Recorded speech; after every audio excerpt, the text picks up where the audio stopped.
zakaj umologija predava o energijski komunikaciji? Ker izniči s tem vsa preostala znanja na temo komunikacije. Energijska komunikacija je edina človeku pristna, lastna, avtentična, instantna, torej takojšnja, prečiščena, primarna komunikacija, ki ne ustvarja pogojev, kjer bi lahko uspeval ves ostali komunikacijski balast.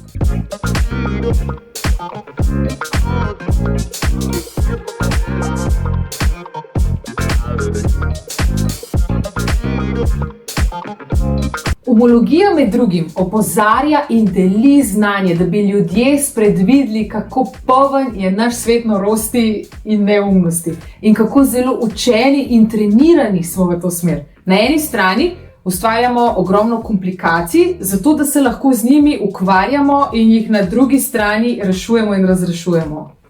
Wow! Mislim, da si sploh ne predstavljate, koliko je vseh teh norosti. Da bo bolj razumljivo, o čem govorim, poglejmo za primer področje komunikacije. Na to temo je že bilo in še bo povedanega neskončno. Ogromno je strokovnjakov, ki se s to temo in s tem področjem ukvarjajo.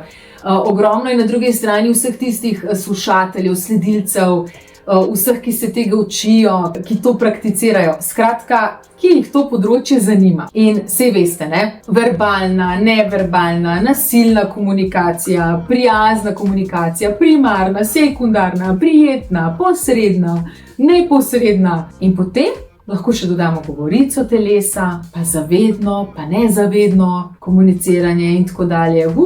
Veliko vsega, ne?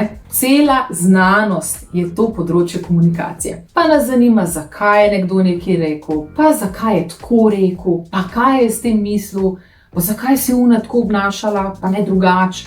Pa skušamo to področje naštudirati, zato da bi ugotovili, kdo ima prav, kdo laže, kdo prikriva, kaj prikriva, kdo je iskren, kdo je pristen, pa komu sploh zaupati. Norosti. In ne rečem, obstajajo poklici, profesije, strokovna področja, ki je prav, da vse to vedo, spremljajo, preučujejo, enostavno zato, da prepoznajo, kdo je lump in kaj prikriva. Naprimer. Ampak kaj pa vsi mi ostali, ki ni naša primarna dejavnost, da bi bili strokovnjaki, ki se z lumparijo ukvarjajo, jo lovijo in dokazujejo, niti da bi bili lump, no, mi si pa zgolj po nepotrebnem nabiramo balast. Razložim še majčkeno bolj. Zakaj mi govorimo zgolj o energijski komunikaciji? Energijska komunikacija je edina človeku pristna, lastna, avtentična, instantna, torej takojšnja, prečiščena, primarna komunikacija, ki ne ustvarja pogojev, kjer bi lahko uspeval ves ostali komunikacijski balast. Energijska komunikacija teče brez premišljanja, nezavedno, neprekinjeno in neprestano. No, seveda tudi zavedno. Od trenutka, ko se jo začnemo zavedati, jo prepoznati in prakticirati. Torej, govorim o tem, da ne dopušča manipulacije, preračunljivosti in ne samo, da ne dopušča, ampak drznila bi si celo reči, da več kot pridobivamo znanja o energijski komunikaciji, bolj ko si drznemo jo upoštevati in jo prakticirati, več tega vsega namišljenega in umetno ustvarjenega balasta se znebimo. Balasta pridobljenih znanj. Kaj to pomeni? Da mi neprestano beremo, poslušamo, gledamo, se učimo, opazujemo in špekuliramo stvari na temo komunikacije. Mi mislimo, koliko smo pametni, koliko smo frajeri, koliko se ukvarjamo s stvarmi, kot so, da se gremo, kdo bo koga, a sem dovolj dobro nekaj prikril, a mi je on res povedal resnico, a hoče tale mene ali pa, me ima tale za norca. O vsem tem in še več imajo pogoje razmišljati vsi, ki dojemajo in razumevajo področje komunikacije na način, kot so bili učeni do zdaj. In na drugi strani pa seveda obstaja kup preračunljivih, ki se pridno učijo in študirajo vse trike in veščine na tem področju, ki jih lahko potem uporabijo za namen, da bi čim bolj vplivali, prikrivali, manipulirali, skratka, da dosežejo svoje.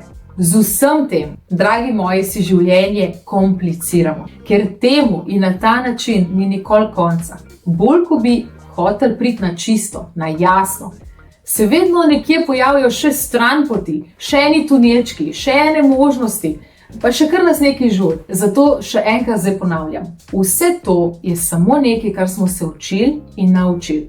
Ja, naučili in učili, bi se pa lahko tudi drugače.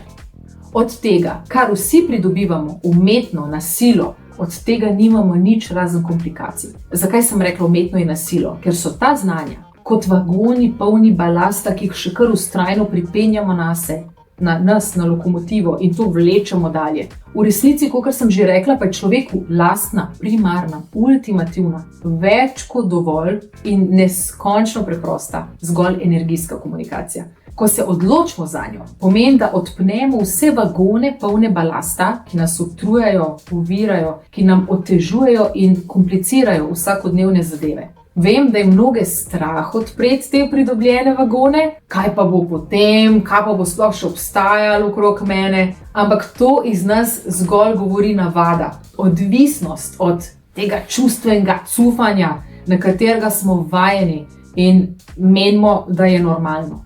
Ljudje se dejansko bojimo, da bi vse naenkrat postalo čisto, jasno in preprosto.